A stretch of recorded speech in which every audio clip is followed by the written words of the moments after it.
গর্ভাবস্থায় চেয়ারে বসে নামাজ আদায় করা যাবে কিনা?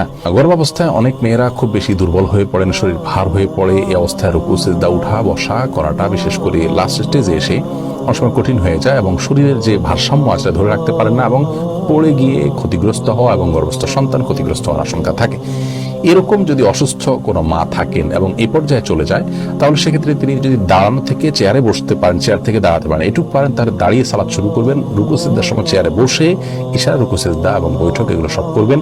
আবার পরবর্তী রাকাতের জন্য তিনি দাঁড়িয়ে যাবেন, যদি এটা তিনি করতে পারেন। আর যদি এটুকু কাজও তার জন্য রিস্কি হয় বা কষ্টকর হয় বা দুঃসাধ্য হয়, তাহলে সেক্ষেত্রে তিনি চেয়ারে বসেই সালাতের শুরু থেকে শেষ পর্যন্ত সালাত আদায় করতে পারবেন। আল্লাহ সূরা বাকারার 286 নম্বর আয়াতে বলেছেন, লা ইউকাল্লিফুল্লাহু নাফসান ইল্লা উসআহা। মানুষকে আল্লাহ তাআলা তার সাধ্যের বাইরে কোনো কিছু চাপিয়ে দেন না। ইমরান ইবনে হুসাইন রাদিয়াল্লাহু তাআলা থেকে একটা হাদিস বর্ণিত হয়েছে সহিহ বুখারীতে। তিনি একবার নবী সাল্লাল্লাহু আলাইহি ওয়াসাল্লামের কাছে বলেছেন, ইয়া রাসূলুল্লাহ, আমি এমন একটা রোগে আক্রান্ত, যে রোগটা আমরা যে আর পাইলস বা এই জাতীয় অ্যানাল ফিশার জাতীয় রোগ বলতে পারি, এরকম একটা রোগের কথা তিনি বললেন। তখন নবী করিম সাল্লাল্লাহু আলাইহি সাল্লাম তাকে বললেন, তিনি বললেন যে অবস্থা আমার সালাত পড়তে কষ্ট হয়। তখন তিনি বলেছেন, তুমি দাঁড়িয়ে সালাত আদায় করো যদি পারো, আর যদি না পারো তাহলে বসে পড়বে, আর না হলে তুমি কাত হয়ে বা শুয়ে পড়বে।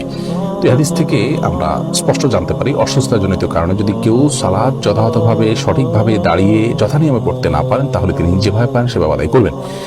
আর যদি এরকম সমস্যা না থাকে, নিছক আরামায়েশের জন্য, নিছক তথাকথিত আপনার ভয় বা রিস্ক, যে রিস্কটা আসলে ওরকম জোরালো কোনো রিস্ক না, এরকম মনে করে তিনি চেয়ারে বসে সালাত দেখবেন, তাহলে কিন্তু সালাত হবে না।